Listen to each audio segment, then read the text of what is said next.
Ok, donc on va commencer le cours dès le début. Donc vous avez commencé par le triangle de feu. Le triangle de feu, c'est composé de comburant, d'une énergie d'activation et de combustible. Voilà, le combustible qui est traité pour avoir les classes de feu. Les classes de feu, on a 5 classes de feu. Chaque classe de feu, il faut le citer le jour de l'examen. Classe de feu A concerne les solides, classe de feu B concerne les liquides et les solides liquéfiables. D'accord? Le triangle de feu, c'est calé. Maintenant, vous êtes passé après le triangle de feu à ce qu'on appelle les extincteurs, les moyens d'extinction. À partir de ces combustibles-là, on a traité les combustibles pour avoir les classes de feu et les moyens d'extinction. Les moyens d'extinction, c'est les extincteurs en premier. L'extincteur, on a 2 types d'extincteurs. Extincteur à pression permanente et extincteur à pression auxiliaire. Un extincteur à pression permanente et un extincteur qui est déjà sous pression. C'est du dioxyde de carbone. L'utilisation, elle est facile. Il faut le dégoupiller. Quand tu le dégoupilles, tu vérifies ton tremblon. Tu testes ton extincteur, tu attaques ton début d'incendie. Différent d'un extincteur à pression auxiliaire, qui n'est pas sous pression, qui n'est pas prêt à être utilisé. Pour l'utilisation, on dégoupille l'extincteur, on percute pour mélanger l'agent extincteur et l'eau pulvérisée et on a une bonne extinction. Donc les extincteurs sont vérifiés une fois par année. On a parlé aussi des RIA. RIA, c'est un robinet d'incendie armé, qui est composé d'un dévidoir axial, c'est-à-dire qui bouge dans tous les sens, enroulé d'un tuyau semi-rigide qui mesure 20 ou 30 mètres. Au bout du tuyau, on a une lance avec 3 G. G fermé, G diffusé, G bâton. On a 3 diamètres nominaux dans les RIA qui vont avec des ajoutages. On a le diamètre nominal 19, ajoutage 6, diamètre nominal 25, ajoutage 8. On a diamètre nominal 33, ajoutage 12. Vous avez vu les types et les catégories dans les ERP. Le type, c'est l'activité qui est exercée dans le ERP. Et la catégorie, c'est le nombre maximal de personnes qui peuvent recevoir. Vous avez vu les premières catégories, deuxième catégorie, troisième catégorie. Vous avez vu le type J, type L, M, N, O, P. Donc, il va falloir chercher la phrase. Comme dans le QCM, on est dans un type J de troisième catégorie. Troisième catégorie, c'est-à-dire entre 301 et 700 personnes. Deuxième catégorie, entre 701 et 1500 personnes. Et la première catégorie, à partir de 1501 personnes. D'accord? Donc ça, vous l'avez vu. On a vu le SSI, Système de sécurité incendie. C'est un ensemble d'éléments qui sert à collecter les informations liées à la sécurité incendie, à traiter ces informations et à mettre en sécurité le bâtiment. Le SSI est divisé en 2 sous-parties. Le SDI, Système de détection incendie, et le SMSI, Système de mise en sécurité incendie. Le SDI en lui-même, il est composé de 2 éléments déportés. Un DM, déclencheur manuel, et un DAI, détecteur automatique d'incendie. Et sur le SSI, on a le tableau de signalisation qui reçoit l'alarme, l'adresse de l'alarme. Ça, c'est la collecte de l'information. Après, on a le traitement de l'information qui se fait par le SMSI, plus précisément par le CMSI, centralisateur de mise en sécurité incendie, donc qui est composé de l'unité de signalisation, l'ensemble des voyants qui nous sert à lire le SSI et à avoir la position de nos DAS, l'unité de gestion des alarmes qui gère les alarmes d'évacuation, et l'UCMC, unité de commande manuelle centralisée qui nous sert à envoyer tout ce qui est compartimentage, désenfumage, évacuation par un bouton poussoir en appuyant dessus. Et on a facultativement l'UGCIS, unité de gestion centralisée des issues de secours, qui est facultative, qui n'est pas obligatoire. Le traitement, il est effectué maintenant, on passe à la mise en sécurité du bâtiment, c'est-à-dire le compartimentage, le désenfumage et l'évacuation.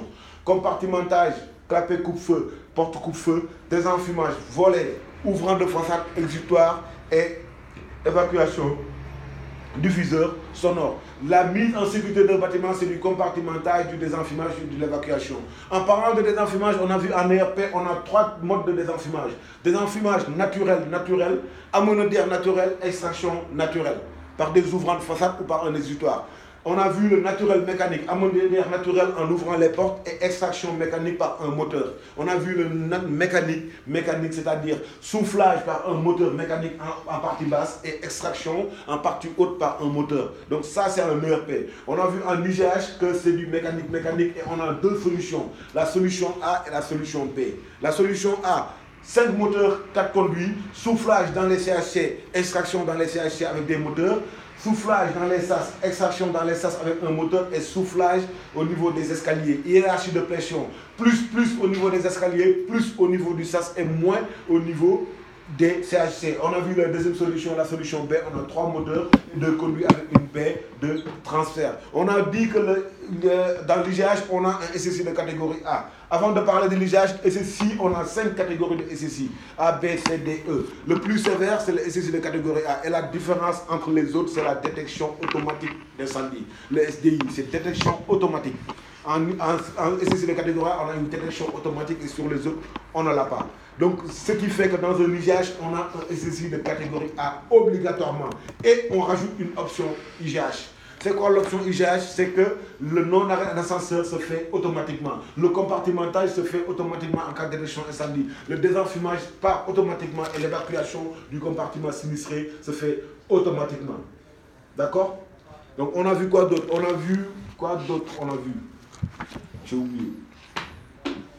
On a vu la réaction et la résistance au feu. La réaction concerne les revêtements au sol, les mobiliers, les décorations, comment ils vont se comporter en présence de l'incendie. Donc on a vu comment on les calcule la réaction au feu, M0, M1, M2, M3, M4. On a 5, on n'a pas M5, mais on a 5 niveaux, M0, M1, M2, M3, M4. On a vu la résistance au feu. La phrase exacte, c'est le temps pendant lequel l'élément de construction joue le rôle qui lui est dévolu malgré la présence de l'incendie. C'est-à-dire les structures du bâtiment, les piliers du bâtiment, quel comportement, comment ils vont tenir, combien de temps ils vont tenir pour retenir le bâtiment malgré la présence de l'incendie. Et on sait comment le calculer. On a stable au feu, pare-flamme et coupe-feu. Ça, c'est les normes françaises. Donc, on a REI, ça c'est les normes européennes. En normes françaises, on a vu qu'on calcule en heure, et en normes européennes, on a dit qu'on calcule en minutes. Ok? On a vu quoi d'autre? Les BAS. Les BAS, on a des BAS d'évacuation et des BAS d'ambiance ou d'antipanique. Ça, c'est l'éclairage de sécurité. On a un éclairage normal, c'est l'alimentation que EDF nous donne. On a l'éclairage de remplacement, c'est-à-dire en cas de coupure EDF, le groupe électrogène qui prend le relais, on a un éclairage de sécurité. L'éclairage de sécurité, c'est les BAS, blocs autonomes d'éclairage de sécurité. On en a 2, blocs autonomes d'éclairage de sécurité d'évacuation, le bonhomme qui a la flèche en vert, et on a un bloc autonome d'éclairage de sécurité, d'ambiance ou d'antipanique, celui qui va nous éclairer le cheminement d'évacuation, celui qui va nous faire qu'on ne va pas paniquer, d'où son nom, antipanique. C'est bon pour tout le monde? Ok, donc les colonnes sèches, on a vu les colonnes sèches, on a dit que les colonnes sèches dans les VRP c'est imposé à partir de 18 mètres de hauteur. Moins de 18 mètres, on n'a pas besoin de colonnes sèches. À partir de 18 mètres, on impose une colonne sèche. Les colonnes sèches sont alimentées par les voitures des sapeurs-pompiers ou par les poteaux ou les bouches d'incendie qui sont à l'extérieur. Il ne faut pas qu'ils soient à 60 mètres de la bouche. D'accord? Donc on a vu aussi les colonnes humides qui sont imposées dans les visages à partir de 50 mètres. D'accord? Ils sont déjà en charge. Donc pour qu'on puisse l'utiliser à chaque niveau. On a vu que dans un usage aussi, pour faire une évacuation, il faut 2 phases. Évacuation de première phase, les gens qui sont dans le compartiment sinistré, ils quittent le compartiment par les sas. Ils rejoignent les escaliers, ils descendent au niveau plus bas. Première phase. Deuxième phase, ils récupèrent l'ascenseur, ils descendent au rez-de-chaussée pour évacuer définitivement. Deuxième phase. Les gens qui aident à l'évacuation dans un usage, on les appelle ELS. Équipe locale de sécurité. Et les gens qui aident l'évacuation dans les ERP, on les appelle guide-file et serre-file. La levée de doute, c'est le fait que l'agent CERT1 a été appelé par le PC Sécurité pour aller regarder qu'est-ce qui se passe. Le PC reçoit une détection incendie, il appelle son agent pour lui demander d'aller faire la levée de doute. Ok? Si j'ai oublié quelque chose, vous me dites. Hein? Sur les voyants. Les voyants, on a 3 voyants sur le SDI qui sont fixes et qui ne clignotent jamais. On a le voyant vert qui veut dire le SDI il est sous tension. On a le voyant jaune qui veut dire que on a un problème de ligne, défaut de ligne ou d'anomalie. On a le voyant rouge quand il arrive, on a une détection incendie, une alarme feu. Sur l'US, unité de signalisation, sur le CMSI, on a 5 voyants. On a le voyant vert qui veut dire tous les DAS sont en position d'attente. On a le voyant jaune qui veut dire défaut de ligne ou anomalie d'un DAS. On a le voyant jaune clignotant qui veut dire au moins un des DAS n'est pas en position d'attente. On a le voyant rouge fixe qui veut dire tous les DAS sont en position de sécurité. On a le voyant rouge clignotant qui veut dire au moins un des DAS n'est pas en position de sécurité. D'accord? C'est bon pour tout le monde? Oui. Il y a quoi d'autre? Les arrêtés. Hein? On a 3 arrêtés qui régissent la formation du SIAP. On a le 2 mai 2005 modifié qui parle des missions des SIAP, de la réglementation des centres de formation, du diplôme, comment tu peux appeler le diplôme, les examens que tu dois passer pour avoir le diplôme, l'attestation que tu dois avoir le SST par exemple avant de passer ton SIAP, parce qu'il est inclus dans le SIAP. On dit SIAP, service de sécurité incendie et d'assistance à personne. Donc il est inclus dedans, d'où l'obtention du SST pour être validé SIAP. On a la réglementation de tous les centres de formation, la durée de la formation, les heures qu'il faut faire à la formation, la durée du diplôme. Si le diplôme il arrive à terme avant la date d'anniversaire, tu as fait un recyclage. Si le diplôme passe la date d'anniversaire, il faut faire une remise à niveau. Tout ça c'est écrit dans la réglementation, dans l'arrêté du 2 mai 2005 modifié. On a l'arrêté du 25 juin 1980 modifié qui parle de la réglementation en ERP. Donc qui est constitué d'une disposition générale et des dispositions particulières. Les dispositions générales te disent tout ce qui est interdit, tout ce qu'il faut faire en matière de sécurité incendie. Et les dispositions particulières de chaque type d'établissement, tu es dans un type J. C'est les gens qui dorment là-bas, c'est les maisons de retraite. Donc il te dit, dans ce type-là, il faut mettre un SSI de catégorie A. Il faut une détection automatique d'incendie. Tu vas dans un centre commercial, il te dit que malgré le centre commercial, il est grand, mais un SSI de catégorie B. Tranquille. Donc au passage, il y a quelque chose qu'on n'a pas vu. Le SSI de catégorie A, il est imposé dans tout ce qu'on appelle les types jours. Type jour. Donc dans les types jours, le SSI de catégorie A est imposé. J-O-U-R. Pourquoi c'est imposé dans les types jours? Parce qu'il y a des locaux assommés. Parce que les gens dorment là-bas. Donc le J, maison de retraite, les gens dorment là-bas. O, hôtel, les gens dorment là-bas. R-U, urgence, à l'hôpital, les gens ils dorment là-bas. R, pareil, internat, les gens ils dorment là-bas. Donc ici, là, le SSI de catégorie, la réglementation est écrite noir sur blanc, c'est imposé dans les types jours. Tous les autres types, on peut voir selon les moyens du propriétaire, selon la commission de sécurité. Mais ici, là, il faut obligatoirement mettre un type. Et c'est un SSI de catégorie A. D'accord? Avec une détection incendie.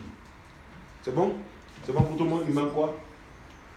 On a parlé de la main courante. La main courante, c'est un journal qu'on utilise toute la journée pour notifier tous les événements journaliers qui concernent la sécurité incendie et l'activité sur le site. Les malaises, les appels reçus concernant les vols, départ de ronde, retour de ronde, prise de service, vérification du matériel, tous les appels reçus concernant la sécurité, on le met sur la main courante jusqu'à la fin du service de l'équipe. L'équipe qui prend le relais refait la même chose. Le qui est différent du registre de sécurité, le registre de sécurité, on a tous les dates de vérification des moyens d'extinction, que ce soit extincteur RIA, l'état nominatif des agents de sécurité qui travaillent sur place, leur dossier, les passages de commission de sécurité, les passages des pompiers pour extinction de feu. On a tout sur le registre de sécurité, ce qui est différent de la main courante. On parlera après, lundi et mardi, des rondes que les SIAP doivent faire. Vérifier des vacuités, voir des anomalies, les noter et au retour de ronde, pouvoir les notifier sur la main courante et aviser son chef d'équipe. Donc un SIAP, on doit pouvoir constater des anomalies, qu'est-ce qui ne va pas sur le site. C'est ça qu'on lui demande. Donc ça, on le verra lundi et mardi en allant à Saint-Quentin sur le site et voir tout. On a vu ce qu'on appelle le sprinkler, une installation fixe d'extinction automatique à eau, de type sprinkler. Sprinkler, c'est un nom. Son vrai nom, c'est installation fixe d'extinction automatique à eau. Il sert à détecter un incendie, à alerter le PC sécurité, à envoyer une alarme et à contenir le feu ou du moins retarder l'incendie jusqu'à l'arrivée des secours. Donc il fait quoi? Il y a une pastille rouge ou une lampe rouge, on l'appelle comme on veut, en tout cas elle est rouge. Au bout d'un certain degré, 68 degrés, elle va fondre. Quand elle va fondre, et l'arrosage va se faire automatiquement. Elle contient le feu, elle détecte l'incendie et elle alerte le PC sécurité. C'est bon pour tout le monde? Ouais. Il manque quoi? Un mode de propagation. Hein? Les modes de propagation, vous l'avez dit, on a la convection, on a la conduction, on a l'épandage, on a le rayonnement et les projections. Donc, comme je vous ai dit, quand vous entendez, comment on appelle, rayonnement, cherchez électromagnétique. Ce n'est pas onde électromagnétique. Projection, tout le monde sait ça veut dire. C'est comme du bois qui se projette. Épandage, ça coule. Conduction, c'est l'air. Donc, il faut convection, pardon, convection. Donc il faut essayer de jouer sur le jeu de mots pour pouvoir l'expliquer. Vous cherchez rayonnement, ça c'est le QCM qui va sortir, c'est au QCM qui va sortir. Le mec il vous posera pas la question. L'examen là, bonjour monsieur, bonjour, vous allez bien. Oui, c'est quoi SIAP? SIAP c'est Service de sécurité incendie d'assistance à personne. Oui, vous connaissez combien de types d'extincteurs? Deux types d'extincteurs. Lesquels? extincteur à pression auxiliaire, extincteur à pression permanente. Ok, c'est quoi la différence? Un extincteur à pression auxiliaire n'est pas sous pression. C'est nous qui mettons la pression en percutant le percuteur pour mélanger la sparklette et l'eau pulvérisée. Ok, et l'autre extincteur, il est déjà sous pression, c'est du dioxyde de carbone, on dégoupille, on vérifie le trombone, on attaque. Ok, bah, combien de classes de feu vous connaissez? 5 classes de feu, lesquelles? Le A, B, C, D, tout de suite. Voilà, le A, ça veut dire feu solide, feu liquide. Ok, vous recevez un appel de votre PC sécurité, vous devez entrer dans un local enfumé. Vous faites comment? Je viens, je prends mon extincteur, je mets à côté, je prends la porte elle est chaude en hauteur, je ne rentre pas. La porte elle est chaude en bas, elle est froide en haut, j'essaye de rentrer prudemment. Si je vois que je peux maîtriser le feu, je préviens mon PC, je rentre, j'éteins mon feu. Si je sais que je ne peux pas maîtriser le feu, je referme ma porte, je repose mon extincteur, je prends un RIA, j'arrose ma porte pour retarder la propagation de l'incendie et j'avise mon PC sécurité pour qu'ils appellent les pompiers. D'accord? Donc ça, on marche, c'est quoi ça? C'est un écran de cantonnement. Il sert à contenir la fumée en hauteur pour qu'on puisse faire une extraction normale de la fumée. Parce que quand il y a la fumée, les vapeurs et la fumée montent en hauteur. L'écran de cantonnement, il descend 0,50 m du plafond. Donc un canton fait 1600 m² maxi de surface et 60 m maxi de longueur. Un compartiment fait 2500 m² maxi de surface et 75 m de longueur. L'examen, il est terminé. Et il y a, ça veut dire quoi? Robinet d'incendie armé. Il est composé de quoi? D'un dévidoir axial qui bouge dans tous les sens, d'un tuyau semi-rigide qui mesure 20 ou 30 mètres. Au bout du tuyau, 3 positions sur la lance. Lance fermée, j'ai diffusé, j'ai bâton. Le mec il va te demander, tu connais les ajustages?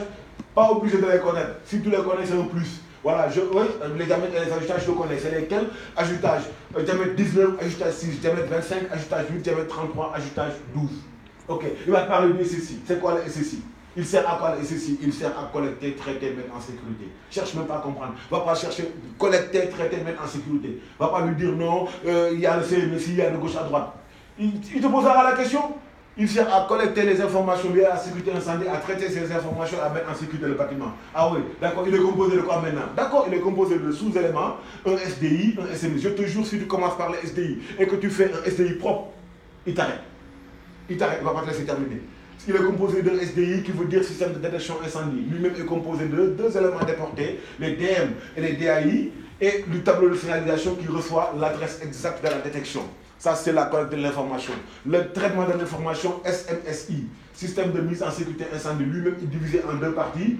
CMSI, centralisateur de mise en sécurité incendie, et les DAS, dispositif actionnel de sécurité. Le but du SSI, c'est la fin, c'est le compartimentage, des enfumages, évacuation, la mise en sécurité d'un bâtiment.